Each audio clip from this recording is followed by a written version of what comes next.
हाय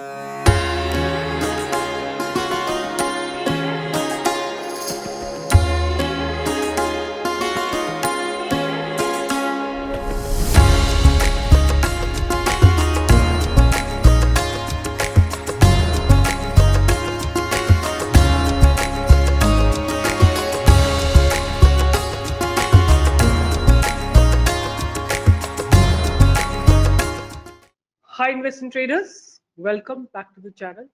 और आज है 18 अक्टूबर 2025। धनतेरस का दिन है। कल छोटी दिवाली है, परसों बड़ी दिवाली है। मेरे को लगता है कि हम लोगों के लिए इससे बड़ा कोई त्योहार होता नहीं है दिवाली का।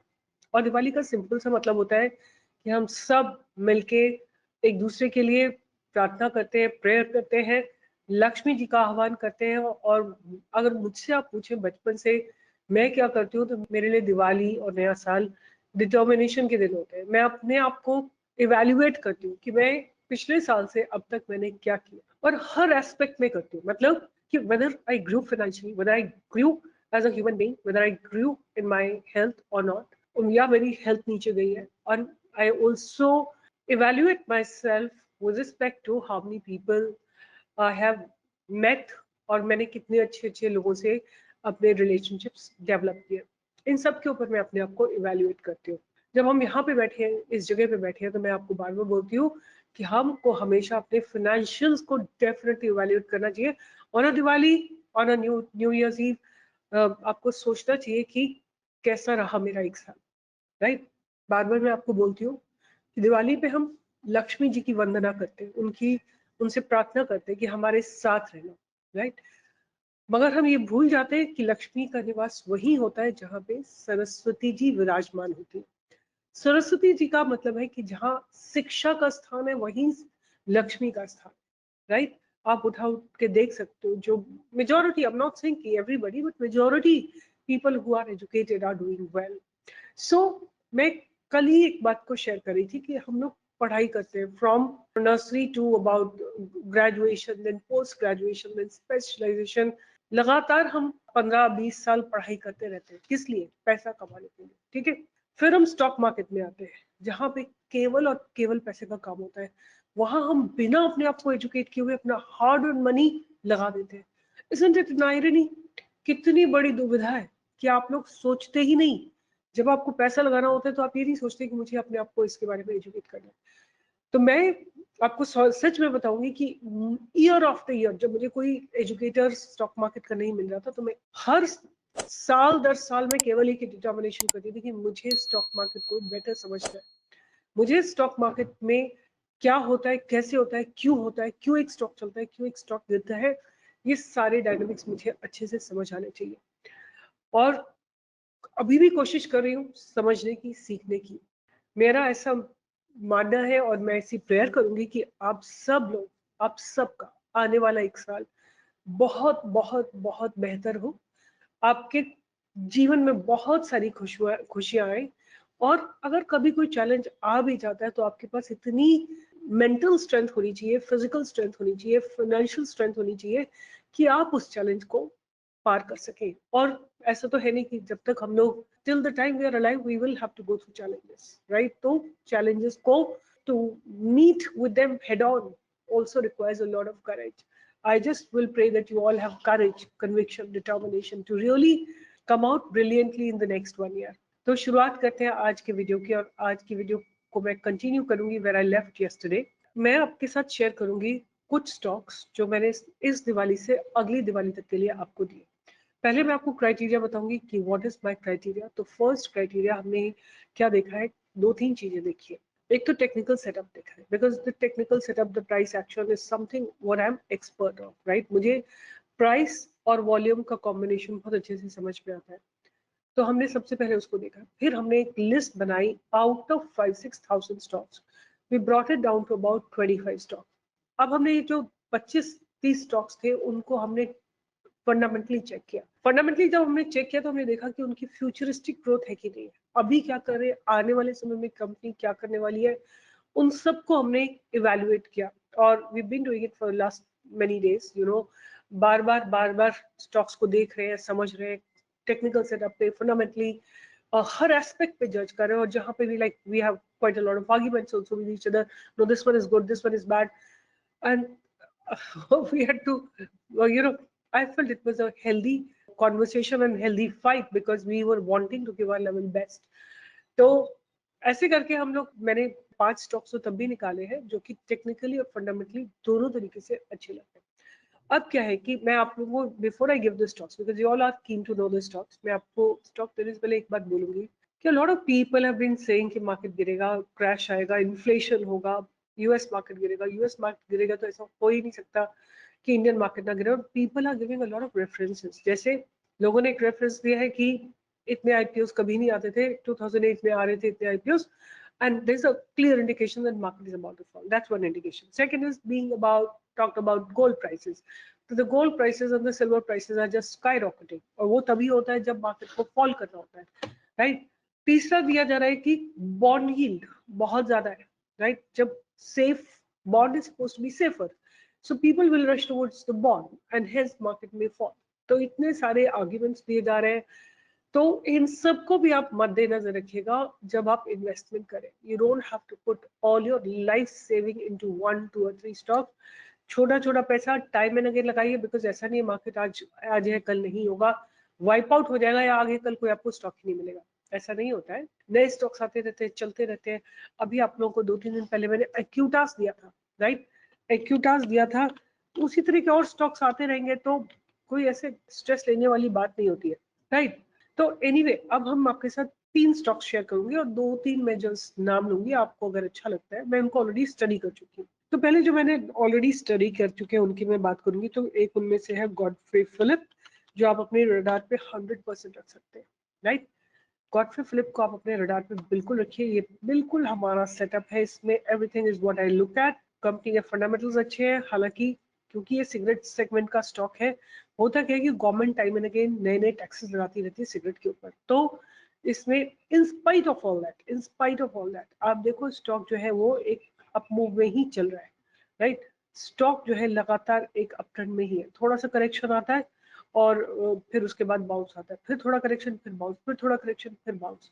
Because see what I have understood कि जिस व्यक्ति को आदत लग जाए, लत लग जाए, या सिगरेट की आदत लगा दो, उसको छूटना मुश्किल हो जाता है। Same goes with liquor and same goes with any other thing. तो सेम इज हियर, क्योंकि जिसको एक बार सिगरेट पीने की आदत पड़ गई, उसको कोई फर्क नहीं पड़ता कि कितना इस पर टैक्सेस लग रहे हैं। They have to take means they have to take cigarette, they have to smoke cigarette. So this is one stock that I will be keeping on my radar, this trend line being my support zone, or this trend line being my accumulation zone, right? So this is Godfrey Philip, जिसको मैं ध्यान में रखूंगी। एक और stock मैं आपको पहले दे चुकी हूँ प्रॉपर एनालिसिस करके on the YouTube, TBO tech, right. ये एक ऐसा स्टॉक है जिसको again I am going to keep it on my radar. This also looks very very promising, ऊपर चलने की तैयारी में है, और ये जो इसका पास बैरियर है इसके ऊपर ही इसको बाय करना है। उसके बाद जो 3 स्टॉक्स हैं उनकी मैं प्रॉपर एनालिसिस करूंगी, और we going to study that fundamentals also, because we plan to keep it till the next Diwali. पहला स्टॉक जिसकी मैं बात करूंगी वो है वारी एनर्जी। ये मैं आपको दे चुकी हूँ ऑलरेडी, वारी टेक्नोलॉजी नहीं, वारी एनर्जी, वारी रिन्यूएबल भी नहीं, बट वारी energy. The reason that I want to mention to you here is कि इसने ये अपने मंथली कैंडल को ब्रेक करने की तैयारी में। This is the like the high and the low of the, आपके सामने मैंने चार्ट लगाया है। This is how it is, right. The price is range bound, right. क्योंकि हम इतने लंबे समय की बात कर रहे हैं, तो हमको इसका हमारी एनर्जीज के हमको सारे फंडामेंटल्स भी चेक करने पड़ेंगे। 1 लाख करोड़ की कंपनी है, 37 इसका पी है, आरओसी आरओई ठीक ठाक है। एंड उसके बाद अगर हम बात करते हैं तो companies expected to give good quarter, companies delivered good profit growth of 113% CAGR and good return on equity. अगर हम बात करते हैं इनके क्वार्टर ऑन क्वार्टर, अगर आप देखेंगे except decline in the quarter of December 23, they have been producing better quarters every time। और ऑपरेटिंग प्रॉफिट मार्जिन की बात करें तो लगातार बढ़ते जा रहे हैं। और अगर हम नेट प्रॉफिट की बात करें तो इन्होंने लास्ट 3 सालों में अपने प्रॉफिट को भी 2.5 टाइम तो 100% किया है, और इनका पी जो है अच्छे खासे तरीके से एक्सपैंड हो रहा है। अगर हम ईयर ऑन ईयर बात करते हैं तो इन्होंने अपनी सेल्स को 2000 करोड़ से बढ़ा के 17,000 करोड़ लाया 5 साल के अंदर, which is a phenomenal expansion. और अगर हम ऑपरेटिंग प्रॉफिट मार्जिन की बात करें तो 5% से बढ़ा के 23% पे लाए हैं। और अगर हम नेट प्रॉफिट की बात करें तो 39 करोड़ से बढ़ा के 2800 करोड़ पे लाए, और वो भी जस्ट 5 सालों के अंदर, which I believe is a magnificent jump. और आप देखिए इनका EPS is just expanding solidly. Again, I'm telling you, no matter how good fundamentals look, अगर मार्केट में कोई एडवर्स न्यूज आती है तो सारे स्टॉक्स गिरेंगे। तो please be mindful of what you are doing and how much you are investing in each stock. अगर रिजर्व्स की बात करें तो रिजर्व हैव मैसिवली ग्रोन। आप देखो सितंबर क्वार्टर में इनके रिजर्व जो है मार्च क्वार्टर से ऑलमोस्ट 2000 करोड़ और ऊपर चले गए, राइट। और अगर बात करें कि इनकी बोरोइंग्स का, तो बोरोइंग्स भी थोड़ा इंक्रीज हुई है, but much much less than with respect to the reserves. Cash from operating activity, they are generating good cash from operating activity. और अगर हम डेटा डेज की बात करें तो बहुत नॉमिनल से 30 डेज है, और इनके ROC is about 35%। Promoters holding constant है, FIS ने अपनी होल्डिंग को इंक्रीज किया, DIS ने अपनी होल्डिंग को स्टेबल रखा है, एंड पब्लिक की होल्डिंग थोड़ा कम है। तो ये फंडामेंटल्स है। There are virtually no red flags. There could be something that I'm missing out, but you guys can take care of it. But मुझे as such stock में कोई negative stance या negative thing नहीं दिखाई दे रहा है, and price section is suggesting that the stock is heading in the upward direction. वारी energies already आपको बाय मैंने दे दिया है। दूसरा स्टॉक जो है मेरे रडार पे वो रहेगा Sansera, right, Sansera engineering. So this is how the stock looks like. I'm lacking a lot more on it, this on the weekly chart frame, right? इसको अभी स्टडी करते हैं, पहले इसका पहले टेक्निकल देख लेते हैं। So this is how it's been managing the lower part of it. And अगर आप देखेंगे तो यहाँ से एक चैनल में स्टॉक ट्रेड कर रहा है, राइट। धीरे धीरे प्राइस जो है ऊपर की तरफ शिफ्ट हो रहा है, और प्राइस आपको एक ब्रेकआउट देने की तैयारी। Stock name is Sansera Engineering. Let me take you here, Sansera Engineering Limited. So this company is of 8,938 crore, P is about 39, and ROC is about 13.4, ROE is about 10.5, right? और मैंने जो तीनों स्टॉक्स लिए ना, तीनों डिफरेंट सेगमेंट्स के, तो समय समय पे एक स्टॉक चलेगा दूसरा नहीं चलेगा, तो but over a long period of time you should be able to make good money. So Sansera Engineering is an engineering-led manufacturer of complex and critical precision engineering engineered components across automotive and non-automotive sector. The company manufactures and supplies a wide range of precision forged and machined components. The company manufactures and supplies a wide range of precision forged and machined components for the automotive sector and non-automotive sector. It manufactures and supplies a wide range of precision components. Now let's see कि इनकी sales कैसी रही. Company has reduced debt. Company has delivered good profit growth of 21.8% CAGR. और अगर बात करते हैं इनकी सेल्स क्वार्टर ऑन क्वार्टर की बात करें तो स्लाइट स्लो ग्रेजुअल इंक्रीज है. और अगर हम बात करते हैं ऑपरेटिंग प्रॉफिट मार्जिन की, स्टेबल है, अबाउट 17%. नेट प्रॉफिट की बात करें तो नेट प्रॉफिट ऑलमोस्ट डबल होने को आ गया है, और इनका EPS भी लगातार स्लाइटली स्लोली ग्रो कर रहा है. उसके बाद हम ईयर ऑन ईयर पे अगर हम बात करते हैं तो इन्होंने 6 साल में अपनी सेल्स को डबल किया है, और अपने ऑपरेटिंग प्रॉफिट को भी ऑलमोस्ट डबल किया, डबल से थोड़ा कम किया है. ऑपरेटिंग प्रॉफिट मार्जिन भी इन्होंने स्टेबल रखे. अब हम बात करते हैं इनकी EPS की, तो EPS लगातार कंसिस्टेंटली ग्रो कर रहा है. That's again a positive point. और अगर इनके रिजर्व्स की बात करें तो रिजर्व्स ठीक ठाक है. बोरोइंग्स इन्होंने 50% कर दिए from the last financial year. Okay, तो रिजर्व्स डबल किए हैं और बोरोइंग्स हाफ करी है. Again a very significant important point. उसके बाद cash from operating activity, they are generating cash from operating activity and they are generating good profits from operations, but there is some inventory that they have. And अगर हम बात करते हैं तो इन्होंने कुछ फिक्स्ड एसेट्स परचेज किए हैं, और उसके बाद कुछ इन्होंने इन्वेस्ट किया अदर आइटम्स में. और उसके बाद proceeds from sales 1200 so and so forth, और ये है पेमेंट ऑफ बोरोइंग्स. तो इन्होंने अपने बोरोइंग्स को थोड़ा रिड्यूस किया है बाय 728 करोड़. अब हम बात करते हैं डेटा डेज की, तो लगातार आप देखोगे डेटा डेज कम हो रहे हैं, और ROC थोड़ा सा डिक्लाइन हुई है 16% से 13%. शेयर होल्डिंग पैटर्न काफी रिड्यूस हो गया, 35% से चलते चलते चलते अब 30% पे आ गया है. बट अगर ये रिड्यूस हो रहा है तो who is buying it? It's the DIS, domestic institutional investors are aggressively adding their positions here. देखो यहाँ 35% था, 34 पे आया.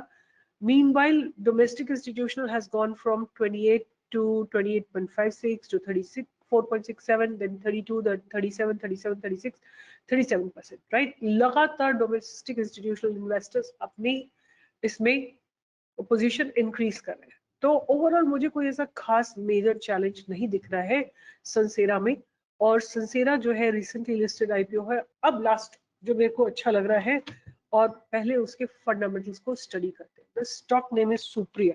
So Supriya Life Sciences is engaged in the manufacturing of active pharmaceutical ingredients, APIs. As of March 31st, 2021, the company produces 38 APIs focused on diverse therapeutic segments such as antihistamine, allergic, anesthetic, vitamin, anti-asthmatic, and anti-allergic. तो basically they are having APIs. और अगर हम बात करें different different segments इनके क्या revenue है, तो 60% इनका एनाल्जेसिक से आता है, एंटी हिस्टामाइन से 12%, विटामिन से 10%, एंटी हिस्टामेटिक से 4%। और अगर देखें इनका सबसे ज्यादा रेवेन्यू आता है एशिया से 43%, यूरोप से 41%, Latin America 9%, north America 4%, etcetera. अब देखते हैं इनकी सेल्स में क्या हो रहा है। तो इनकी सेल्स जो है लगातार आप देखोगे बढ़ रही है, बहुत एग्रेसिव इंक्रीमेंट नहीं है बट लगातार इंक्रीज हो रही है। ऑपरेटिंग प्रॉफिट मार्जिन 31% से 36% पे आ गया। और नेट प्रॉफिट की बात करें तो 25 करोड़ से बढ़ के 35 करोड़ पे आ गए। और उसके बाद अगर हम बात करते हैं तो ईपीएस इनका स्टेबल है, EPS is pretty much stable. अगर हम ईयर ऑन ईयर की बात करें, इनकी सेल्स जो है लगातार इंक्रीज हो रही है। अगर हम 8 सालों की बात करें तो इन्होंने अपनी सेल्स को ऑलमोस्ट 3.5 टाइम्स किया है। और ऑपरेटिंग प्रॉफिट मार्जिन को 9% से बढ़ा के 37% पे लेके आए हैं। और नेट प्रॉफिट की बात करें तो 6 करोड़ से बढ़ा के 178 करोड़ पे लेके आए। Last 8 years में results have grown from 31 crores to 981 crores। और अगर हम बात करते हैं इनके बोरोइंग्स की, तो बोरोइंग्स रिड्यूस होके जस्ट 5 करोड़ पे है। और अगर in cash from operating activity की बात करें तो लगातार कैश इंक्रीज हो रहा है, बट इनका कहीं ना कहीं ये लोग फिक्स्ड एसेट्स परचेज कर रहे हैं, राइट। तो इनका नेट कैश फ्लो तो पॉजिटिव हुआ है अभी। और डेटर डेज की बात करें तो नॉमिनल से 70 डेज है। और उसी की बात करें तो 14% से बढ़ के 27% पे हुआ। बीच में 50 एंड 60% पे भी था, बट अभी डिक्लाइन होकर 27% पे है। अगर हम प्रमोटर्स होल्डिंग की बात करें तो लगातार कांस्टेंट है। एफआईएस डीआईएस ने अपने स्टेक को स्टेबल रखा है, और थोड़ा प्लस थोड़ा माइनस हो रहा है। और पब्लिक की होल्डिंग अबाउट 20-21% है। तो ओवरऑल उसमें कोई नेगेटिव्स नहीं है, and the development looks pretty fine. अगर हम देखते हैं कि किस तरह का डेवलपमेंट्स हो रहे हैं, तो सुप्रिया लाइफ साइंसेज को अगर मैं देखती हूँ तो here is Supriya life sciences, and this is the weekly time frame.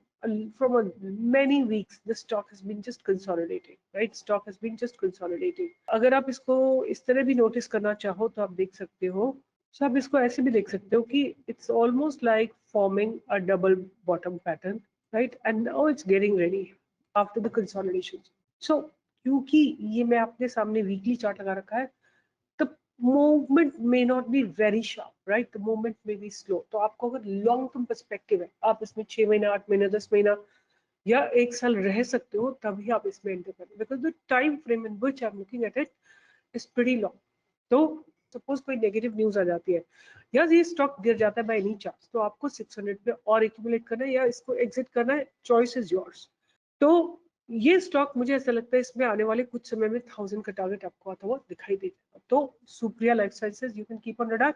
Just one more stock I would like to your notice, bring to your notice, Neuland laboratory. Newland Laboratories. This is the stock that also is looking very promising. अगर ये stock ये trend line पे गिरेगा, आप इसको और accumulate कर सकते हो। तो Neuland laboratories also on my radar. Once again मैंने आपको बोला था Godfrey Phillips, TBO Tek and Neuland, these are 3 very good stocks. उसके बाद Waaree energies, Sansera and Supriya Life Sciences. These are the stocks that I'm going to keep on my radar. Let's hope for the best, because what I really feel कि stock select करने से पहले, stock में purchase करने से पहले, bye करने से पहले, I will give my 100%, right. उसके बाद क्या होगा, केवल मनी मैनेजमेंट होगा। I am telling you, I have invested enough amount of time in filtering these stock and filtering out the best out of the lot that we had. अब आपको समझदारी से इनमें एंटर करना है।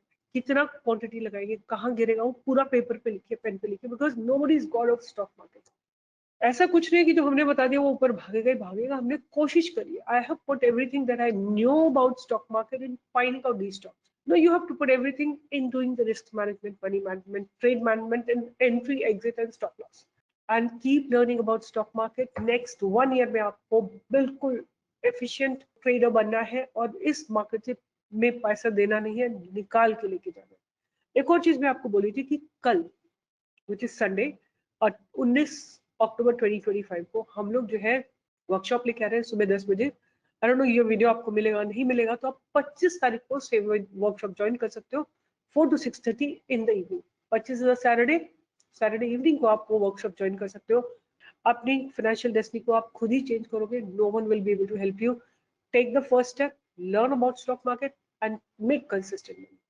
With this, I'll be signing off, and I really, really wish you all, your family, your kids, your mother, your parents, your wife, your neighbor, everybody, the most wonderful Diwali and the most wonderful year ahead. Bye bye and take care.